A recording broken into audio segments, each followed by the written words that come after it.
오늘은 좌우에 계신 분들 그렇게 인사를 좀 나누도록 하겠습니다. 하나님이 우리에게 원하시는 것은 충성입니다. 시작. 하나님이 우리에게 원하시는 것은 충성입니다. 예. 한 번 더, 아니 오늘 두 번 더 해야 됩니다. 좌우에 계신 분들과 오늘부터 여름 행사가 시작됩니다. 기도 많이 해주십시다. 시작. 오늘부터 여름 행사가 시작됩니다. 기도 많이 해주십시다. 예. 오늘 오후부터 유치부의 여름 행사가 이제 시작으로요. 약 한 달여 시간들 동안에 계속적으로 다음 세대의 행사들이 진행이 될 겁니다. 여러분 같이 기도로 함께 해주시길 원하고요. 중요한 인사가 남았습니다. 한 번 더 해야 됩니다. 다음 주부터는 라면과 밥이랍니다. 시작. 다음 주부터는 라면과 밥이랍니다. 예. 무더운 여름철 맞이해서 한 달 동안, 한 달 동안 작년에 했던 것처럼 권사님들도 좀 쉬시고 또 음식 하시는 분들 좀 쉬시라고 밥하고 라면 정도, 김치 정도만 준비해 주시기로 했습니다. 이 시간들에 더 기쁨과 감사함으로 더 원하신다면 이렇게 교구별로 셀별로 외식을 하셔도 굉장히 권장하니까요. 함께 그런 시간들을 좀 많이 가져보시면 좋겠습니다. 요즘 취업을 하는 청년들 그리고 또 학교 입시를 준비하는 분들이 뭐를 준비하는지 한번 들어보셨는지 모르겠습니다. 그들이 준비해 나가는 모습들을 보면 참 숨이 막힐 때가 많이 있는 것 같습니다. 외국어 점수는 기본으로 얘기를 하고요. 어떤 인턴 경험, 공모전 수상 경력, 심지어 요즘에는 MBTI 같은 것까지 보는 곳도 있다고 합니다. 그렇듯 세상은 우리에게 끝없는 스펙을 요구하고 있는 것 같습니다. 당신이 얼마나 유능한지 나한테 한번 증명해봐라 라고 매일같이 우리에게 이렇게 외치는 듯 들리고요. 그것 때문에 우리는 우리의 가치를 증명하기 위해 이것도 준비하고 저것도 준비하는 삶들을 살아가고 있고는 합니다. 그런데 여러분, 우리 하나님이 만약에 인사 담당자시라면 무엇을 보시겠느냐는 거죠. 하나님께서 우리의 이력서를 보실 때 과연 어떤 칸을 가장 눈여겨 보시겠는가라는 겁니다. 출신 학교일까요? 연봉일까요? 아니면 교회의 직분일까요? 오늘 본문인 고린도전서 4장 2절은 굉장히 명쾌하게 하나님의 채점 기준을 알려주는데 바로 맡은 자들에게 구할 것은 충성이다 라는 말씀입니다. 네, 맞습니다. 하나님이 우리에게 요구하시는 유일한 스펙, 그건 능력이 아니라 맡겨준 일들, 사역들에 대한 충성이라는 겁니다. 좌우에 계신 분들 가지고 한 번 더 인사를 나눌 수 있을 것 같습니다. 이제 좀 편안해지시지요? 시작. 이제 좀 편안해지시지요? 예. 뛰어난 재능이 없어도 세상에서는 성공하지 못했어도 괜찮다는 겁니다. 하나님은 오직 우리의 충성됨 하나만을 보시는 분이시라는 거죠. 그래서 오늘 이 시간 하나님이 원하시는 진짜 충성이 뭔지 짧은 세 가지를 통해서 잠시 나누어 보기를 원하는데요. 제일 첫 번째는 내 자리의 소중함을 아는 것이 충성의 시작이다라고 하는 내 자리의 소중함을 아는 것이라고 할 수 있을 것 같습니다. 우리 일상에서도 비슷한 경험들을 참 많이 해보게 됩니다. 여러분 회사나 식당에서 아르바이트를 하시거나 또 아르바이트를 하는 분들의 모습들을 보는 경우들이 종종 있지 않습니까? 똑같은 돈을 받고 일하는데 사람들의 태도가 천차만별이라는 거죠. 어떤 사람은 딱 시간만 때우고 가려고 합니다. 내 일이 아니면 절대로 나서지 않죠. 내가 하기로 한 것 이외에 다른 것들을 요구하면 이건 내 계약과 다른데 왜 이런 것을 나한테 요구하냐 라고 언제든지 직장을 옮길 의도가 있는 것처럼 쉽게 얘기를 합니다. 반면에 어떤 사람은 꼭 자기가 가게의 주인인 것처럼 소유주인 것처럼 그렇게 쓸고 닦고 손님들에게 진심을 다해서 섬기는 친절을 보이고 합니다. 성경은 우리를 하나님 나라의 청지기라고 그렇게 불러주고 있습니다. 베드로전서 4장 10절은 각각 은사를 받은 대로 하나님의 여러 가지 은혜를 맡은 선한 청지기 같이 서로 봉사하라 라고 말입니다.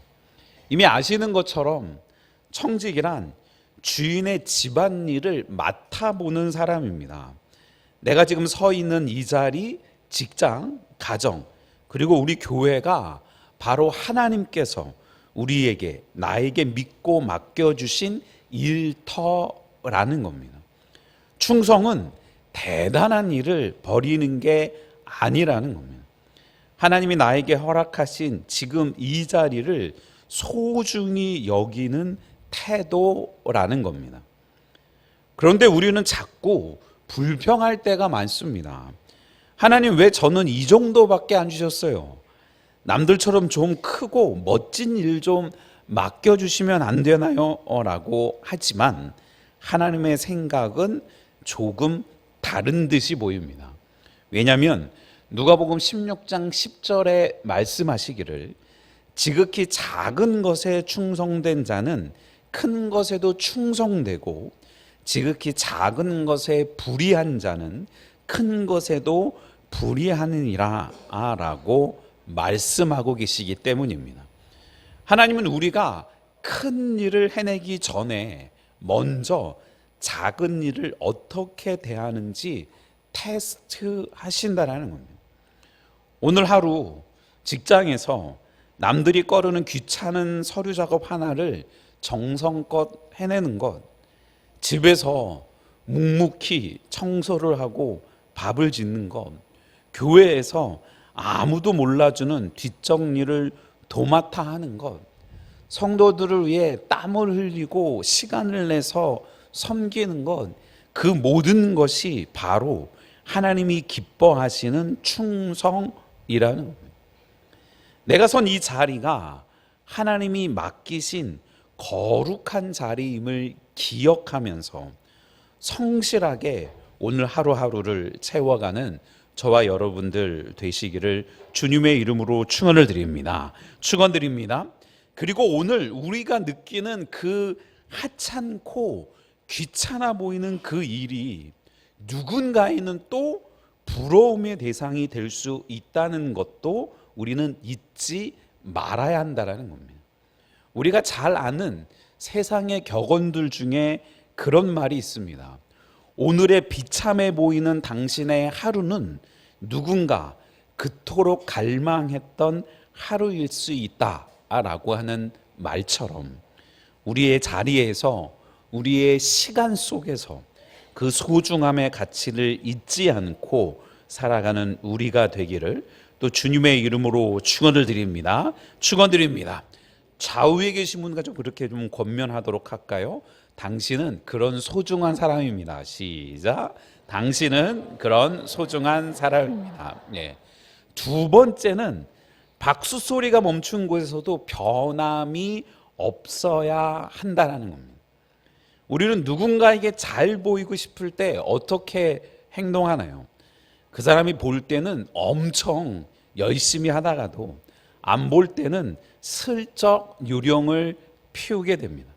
사람의 마음이 참 간사한 것 같습니다. 신앙생활도 비슷하지 않나 싶습니다. 누가 나를 알아주고 칭찬해주면 펄펄 날아다니면서 섬깁니다. 집사님 정말 대단하시네요. 권사님 최고예요. 라고 이런 말을 들으면 힘든 줄도 모르고 봉사를 합니다. 그래서 때로는 누군가가 저에게 또 그렇게 권면도 하곤 합니다. 목사님 가서 칭찬 좀 해주세요. 좀 인정 좀 해주세요. 저분들이 칭찬받고 싶어 하잖아요. 라고 말입니다. 그런데 반대로 우리가 그렇게 수고했는데도 불구하고 아무도 몰라주면 섭섭해 하는 거죠. 심지어 오해까지 바르면 당장 다 때려치우고 싶은 것이 교회의 봉사와 신앙생활일 수 있습니다. 하지만 바울은 갈라디아서 1장 10절에 말하기를 이제 내가 사람들에게 좋게 하랴 하나님께 좋게 하랴 사람에게 기쁨을 구하랴 내가 지금까지 사람들의 기쁨을 구하였다면 그리스도의 종이 아니니라 라고 분명하게 말합니다. 우리의 시선이 사람의 칭찬을 향해 있다면 우리는 결코 충성할 수 없다고 말입니다. 사람의 평가는 늘 변합니다. 오늘은 박수를 치던 사람이 내일은 손가락질을 할 수도 있습니다. 오늘 정말 잘하는 우리의 모습들이 내일이면 당연한 것처럼 여기는 게 사람의 가치와 평가라는 겁니다. 거기에 일희일비하다가 보면 영원히 지쳐버립니다. 처음 미소자매가 찬양팀 인도하러 왔을 때 와, 저런 목소리로 저렇게 찬양을 인도한다고? 정말 감사하지 라고 하는데 이제 매주 듣다가 오면 그제 그냥 그렇게 하는 거네. 오늘은 좀 화장이 잘 먹었네. 오늘은 복장이 이러하네. 그러다가 문득 다른 사람들이 인도하는 모습을 보면 그러고 보면 우리 미소자매가 참 잘해 라고 그때서야 깨닫게 되는 우리들의 모습 말입니다. 고린도서 3장 23절은 무슨 일을 하든지 마음을 다하여 주께 하듯 하고 사람에게 하듯 하지 말라라고 명확하게 알려줍니다. 진짜 충성은 무대 위에서 조명을 받을 때 증명되는 게 아니라는 겁니다. 무대 뒤 아무도 보지 않는 캄캄한 곳에서 묵묵히 땀 흘릴 때 증명된다라는 겁니다. 오늘도 부랴부랴 성도들을 위해 점심을 준비하고 땀을 뻘뻘 흘리면서 올라오는 분들의 모습들을 보니 또 한 번 감사할 수밖에 없는 모습처럼 말입니다. 사람의 박수 소리가 멈춘 곳에서도 여전히 자리를 지키는 사람, 그 사람이 바로 하나님이 찾으시는 충성된 사람 아니겠습니까? 사람이 시선을 의식하는 피곤한 신앙에서 벗어나서 나를 지켜보시는 단 한 분, 하나님 앞에서 자유롭게 자신의 사명을 감당하는 저와 여러분들 되시기를 주님의 이름으로 축원을 드립니다. 축원드립니다. 하지만 소그룹 모임 때에 자주 강조하는 것이 있습니다. 뭐라고 자주 말하냐면 다른 모임은 몰라도 교회는 그 사람의 본질이 드러날 수밖에 없는 모임이다 라는 말입니다. 1년에 한두 번 만나는 다른 종교 생활을 하는 사람들은 그 사람의 본질인지 잘 알 수 없습니다. 그런데 우리는 매주 만납니다. 주중에도 만나고 심지어 이런저런 행사가 있으면 2박 3일, 3박 4일 같이 먹고 자기도 하고요. 어떤 때는 해외여행도 같이 가서 선교도 해나가는 사람들의 모습들을 보게 됩니다. 그러다가 보면 사람들은 서로를 다 그렇게 더 알아가게 된다라는 겁니다. 성도들이 모르는 것 같지만 다 안다라는 겁니다. 내가 보여주고 싶은 것만을 보지 않고 내가 바라보는 것보다 더 많은 것을 보고 있는 것이 교회 공동체이고요. 교회에서 교육자 사역을 오래 하다가 보니 깨닫는 것이 교육자들이 목회자가 성도들을 이해하고 참아주는 것보다 성도들도 목회자를 이해하고 참아주는 것이 적지 않음을 알게 되는 것처럼 말입니다. 굉장한 역설이지만 그래서 교회가 그리스도의 몸이라고 할 수 있는 것 같습니다. 그 누가 뭐라고 해도 하나님 앞에서 신실하게 자신의 사명을 지켜나가면서 하나님과 사람 앞에 사랑을 받는 또 저와 여러분들 되시기를 또 주님의 이름으로 축원을 드립니다. 축원드립니다. 마지막은 우리를 향한 하나님의 마지막 평가를 기대하자라고 하는 우리의 기대에 대한 부분들입니다. 마라톤 경기를 보면 제일 감동적인 순간이 언제이겠습니까? 물론 1등으로 들어오는 선수가 굉장히 멋집니다. 그런데 꼴찌라도 포기하지 않고 땀범벅이 되어서 결승선을 통과하는 선수의 모습은 정말 눈물겹습니다. 종종 우리를 감동시키는 영상들을 보면 다리를 쩔뚝쩔뚝거리는 그 사람을 붙잡고 함께 마지막 결승선을 통과했을 때의 그 모습, 사실은 부끄러운 것들은 그렇게 마지막까지 완주하는 그들보다 그들 곁에서 박수를 치면서 그들의 힘이 잃지 않도록 포기하지 않도록 함께 해주는 사람들의 모습이 굉장히 더 눈물겹게 만드는 것 같습니다. 충성은 100m 단거리 뛰기가 아니고 길고 긴 마라톤의 여정이라는, 한때 반짝하고 열심히 하다가 식어버리는 건 누구나 할 수 있습니다. 진짜 충성은 힘들어도 지쳐도 끝까지 완주하는 겁니다. 마태복음 25장 21절은 그렇게 얘기합니다. 그 주인이 이르되 잘하였도다 착하고 충성된 종아, 네가 적은 일에 충성하였음에 내가 많은 것을 너에게 맡기리니 네 주인의 즐거움에 참여할지어다 하고 라고 말입니다.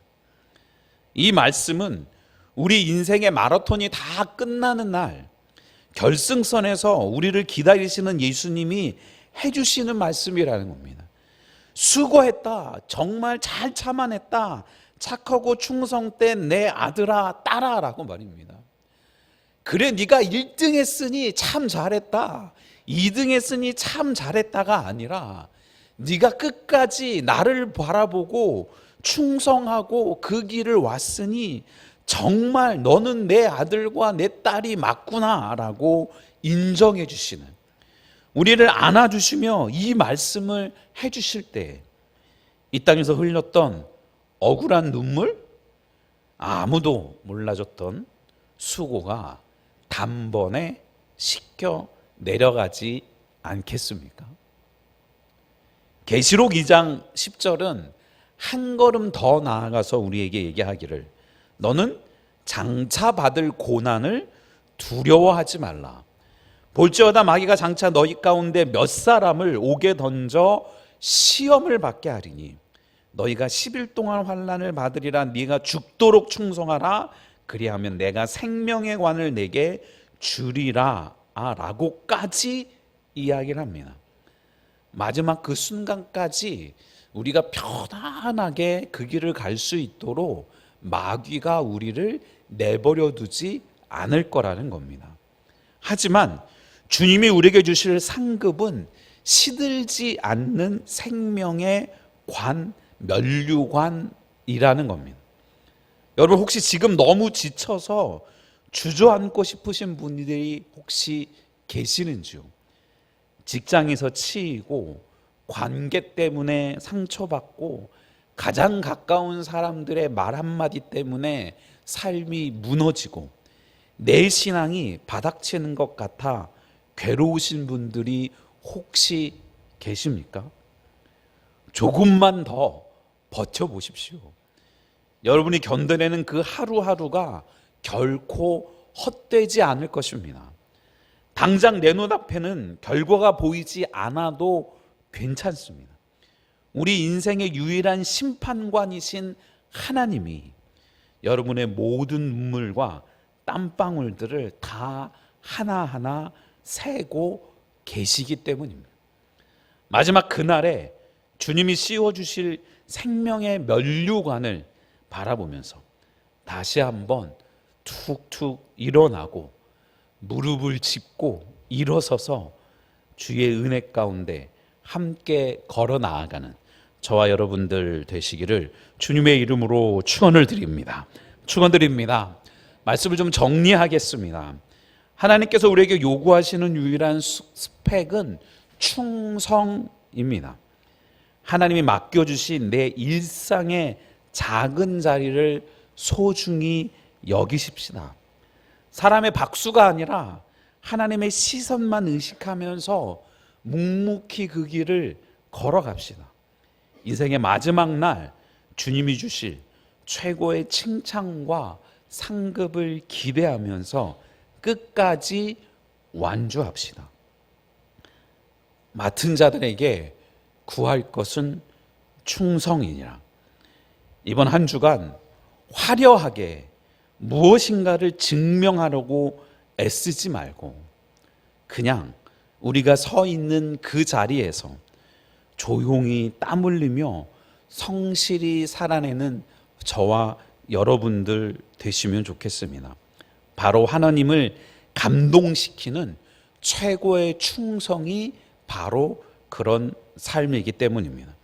그렇게 멋지게 살아갈 여러분의 이름을 주님의 이름으로 다시 한번 힘차게 응원하며 축복합니다.